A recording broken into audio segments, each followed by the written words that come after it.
Assalamualaikum warahmatullahi wabarakatuh dan salam sejahtera. Pada hari ini, saya dan rakan-rakan akan membentangkan tajuk yang hangat iaitu relativisme. Pada hari ini, kita akan menghuraikan apa itu kesan, cabaran dan juga implikasi relativisme. Saya dan rakan-rakan, saya Syazana Hadira binti Azman bersama Encik Muhammad Rizal dan juga Encik Muhammad Hafiz akan cuba menerangkan kesan, cabaran dan juga implikasi relativisme. Kita mulakan dengan Encik Muhammad Rizal untuk menerangkan kesan relativisme. Okey, terima kasih Syaz. Okey, untuk kesan terhadap relativisme kita ada 4 iaitu kesan terhadap masyarakat, kesan terhadap individu, kesan terhadap institusi dan juga kesan terhadap negara. Okey, kesan terhadap masyarakat. Okey, untuk pada masyarakat dia memberi kesan kepada prinsip moral. Okey, kenapa dia kacau kepada moral? Sebab moral ditentukan oleh cita rasa diri masing-masing. Sebab itulah kelemahan relativisme ni, sebab kita boleh ikut pandangan masing-masing. Contoh, bila berlakunya pembunuhan di kalangan masyarakat, mereka anggap benda itu adalah betul. Walhal pembunuhan adalah terang-terang adalah benda satu dosa besar, satu kesalahan. Tapi bila mengamalkan amalan relativisme terhadap masyarakat, jadi masyarakat boleh menganggap benda itu betul atau salah sebab dia bergantung pada pandangan masing-masing. Bila ini berterusan, maka nilai moral akan terhapus kerana benda salah dikatakan betul, benda betul dikatakan salah, boleh ditentukan oleh pendapat masing-masing walaupun terang-terang benda ada salah. Okay, kesan terhadap individu. Okay, individu bila berlakunya fahaman relativisme ni adalah individu tu akan merasa kagum dengan pemikiran-pemikiran falsafah dari negara barat. Sebab relativisme ni berasal daripada negara barat, bukan daripada negara kita. Jadi individu yang mengamalkan relativisme tadi akan menganggap sesuatu rasional adalah sebagai satu kayu ukuran untuk mengatakan sesuatu itu adalah benar. Sebenarnya rasional saja tidak cukup. Banyak lagi elemen-elemen lain yang kita kena fikirkan, bukan bergantung pada rasional semata-mata. Dan lagi satu, dia akan orang tu akan mengikut kepada individu tertentu. Bila individu cakap benda ni betul, orang tu akan percaya dan mengatakan individu tu betul. Padahal mungkin individu tu salah, tapi disebabkan dia follow individu tu, dia yakin itu adalah kebenaran. Okay, untuk kesan kepada institusi.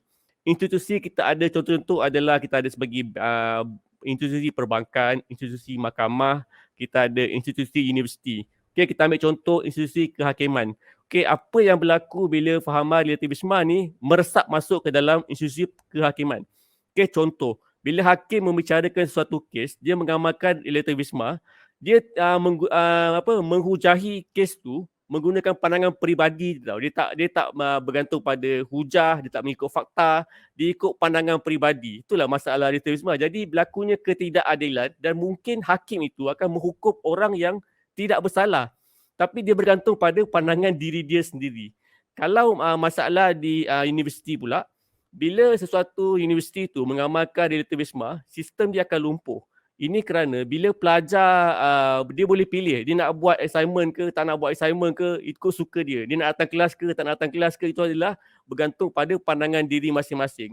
Jadi ini akan melahirkan pelajar yang biadab dan mungkin pelajar itu dia langsung tak berminat untuk meneruskan pengajian.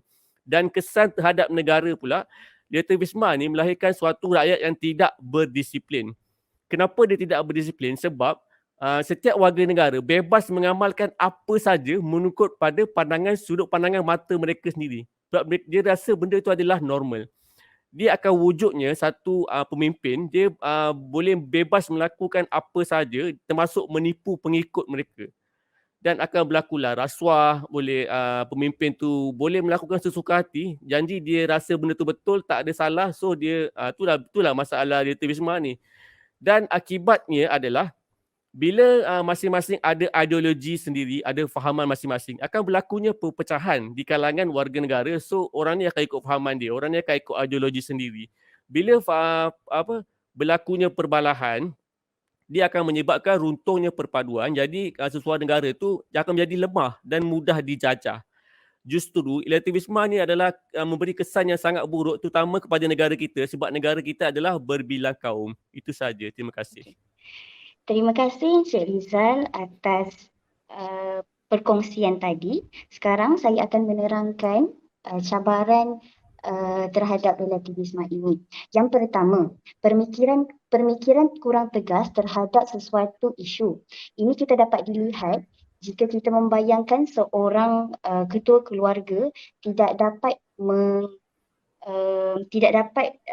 memimpin sesebuah keluarga jika anaknya membuat salah, tidak dapat menegur kerana dia beranggapan bahawa anaknya itu tidak membuat salah sama sekali. Ini amat merisaukan kerana ia akan melahirkan sebuah keluarga yang kucak-kacir dan masyarakat yang tidak berdisiplin. Poin yang kedua ialah pandangan tidak diakui adanya rasional universal dan hanya adanya relatif perlu diubah. Pada poin ini, saya ingin menerangkan bahawa menurut pola pemikiran sebenarnya pasca pemikiran moden ini telah menyerupai pemikiran Al-Ghazali, iaitu beliau tidak mempercayai kewujudan nilai-nilai yang bersifat mutlak. Contohnya seperti pemikiran relativisme ini, dan beliau berpegang bahawa segala nilai ditentukan oleh wahyu dan segala perbuatan manusia terangkum kepada peraturan syariat. Seterusnya, poin yang ketiga adalah hujah para pasca modernis yang syarat dengan sentimen normatif disembunyikan. Seperti yang kita dapat lihat pada poin ini, kebenaran-kebenaran pada zaman kini telah disembunyikan oleh mereka atas kepercayaan mereka bahawa pemikiran mereka juga tidak boleh dinafikan. Mereka cuba mengubah semua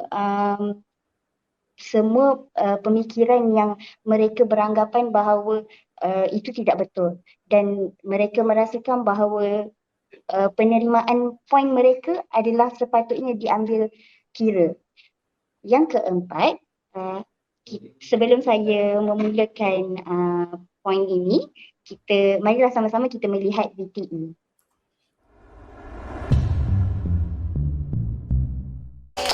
Thank you so much for waiting. I really appreciate this. Thank you everybody. I really appreciate for coming. Together we stand, upholding the rights of the people. Thank you everyone. Really appreciate for all the support. I will not be intimidated. I will continue with what I have always been doing, defending everyone's rights, not only for the LGBT community, but also everybody. I think this is what people don't understand. And I think we need to, everybody must be brave to stand up for their rights. Siti, have they gave you the names? Yes, we have received the names. We have received the names of the officers from Jawi. During that raid, they were compelled, kan? So we have just received, I think about yesterday or the day before. And so I think they will proceed with filing the OS soon. And we'll see how it goes. Yeah, I mean, we need to stop this, for me, is unlawful arrest and raiding. Against especially the Manya community, even like Kalwat, even like like going into someone's private property and function. I think this we need to establish what is the proper procedure, need to be followed by any kind of authorities. If the police need warrant, don't tell me the Jawi do not need a warrant. Are they having more power than the police? These are the questions we need to establish, So we have to do this. I have to do this at least. Dalam video tadi, kita boleh lihat dengan kaitan untuk poin yang keempat ni. Poin yang keempat adalah hanya bergantung kepada kehendak dan pemikiran tersendiri. Kita dapat lihat dalam video tadi, seseorang wanita itu, dia sangat cuba untuk mempertahankan sesuatu yang salah dari segi agama Islam itu sendiri, di mana dia ingin mempertahankan hak seseorang LGBT. Hak seseorang LGBT sememangnya kita tahu mereka tidak akan dapat apa-apa hak dalam masyarakat Malaysia yang majmuk ini.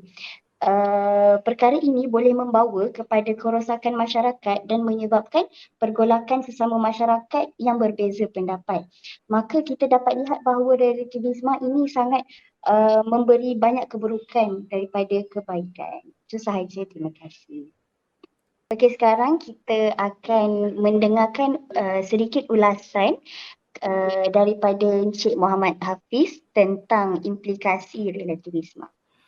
Baiklah, saya akan terangkan bagaimana cara dan kaedah menangani dari sudut agama dan kearifan tempatan lah.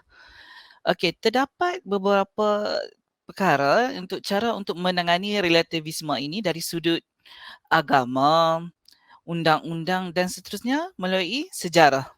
Baiklah, pertama saya akan terangkan mengenai agama. Baiklah, agama merupakan sebagai panduan dan pegangan dalam diri seseorang dapat mencegah dari terpesong dengan relativisme ini. Relativisme ini boleh menyebabkan seseorang itu terpesong imannya. Baiklah, di dalam agama juga menganjurkan setiap orang untuk mencari kebenaran dan tidak berada dalam kekeliruan.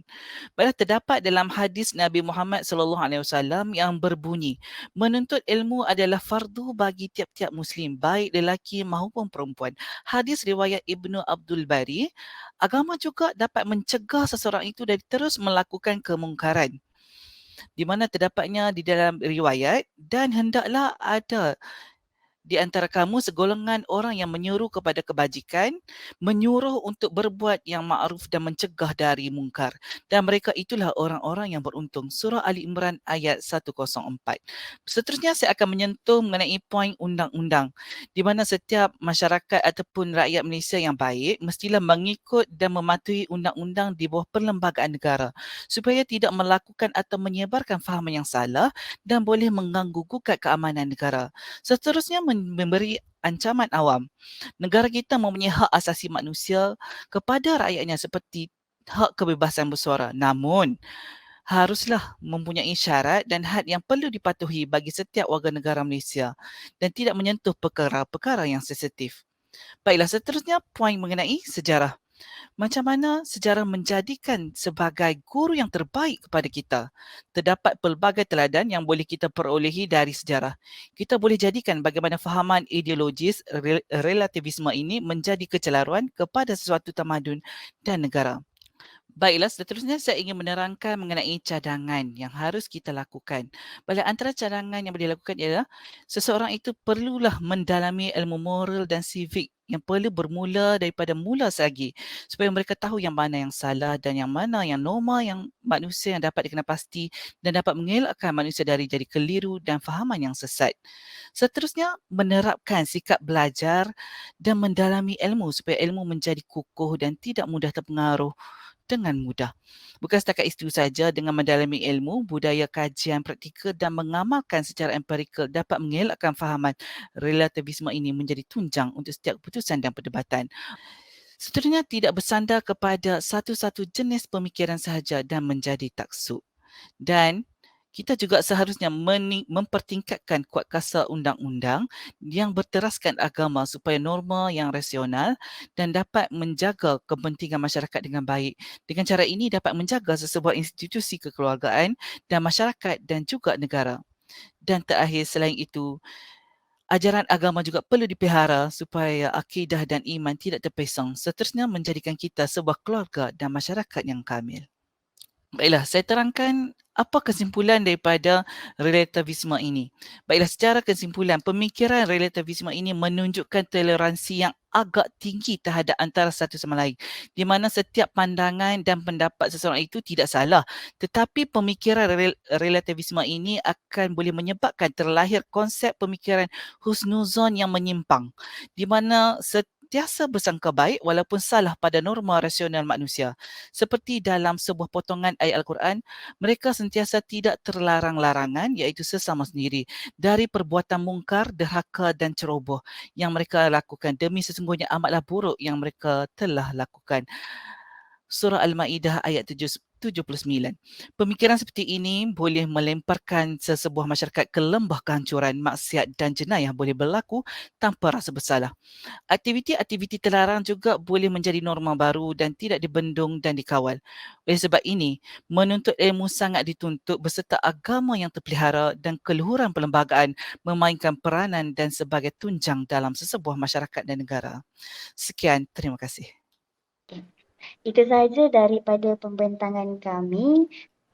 Terima kasih kerana sudi meluangkan masa Encik Muhammad Rizal dan Encik Muhammad Hafiz. Dan kami bertiga ingin minta maaf jika ada salah silap atau tersilap kata. Sekian, terima kasih.